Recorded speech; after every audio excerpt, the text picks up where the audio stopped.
алейкум урматтуу балбандары. Бүгүнкү 18-январга улагыбызды баштоо алдында турабыз.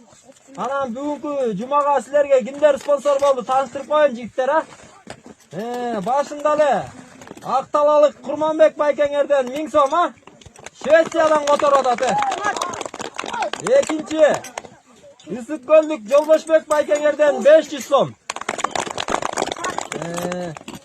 Анан бүгүн 3-чү спонсоруңар өтө өзгөчө болуп атат. Бизге буга чейин аял кишилер спонсор болуп эле.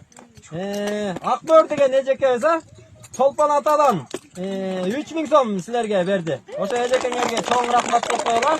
Акбөр деген эжекебиз экен. 4-чү Миң куштан Арстанбек байкеңерден 10.000 сом. Ташкенттен которду. 10.000 кандай рахмат дейт.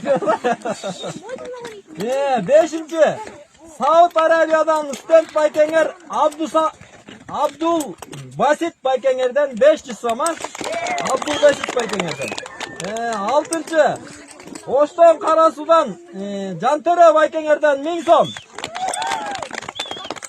7-чи спонсоруңар Жалалабад Сузак району Барп айылынан Куштарбек байкеңерден 500 сом. 8-чи Көлдүн Түп шаарынан Бирлик айылынан Алмен деген байкеңерден 1000 сом.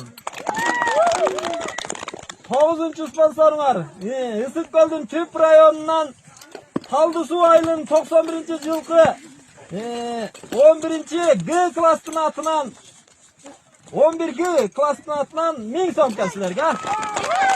Анан жигиттер спонсорубузга Алла разы болсун.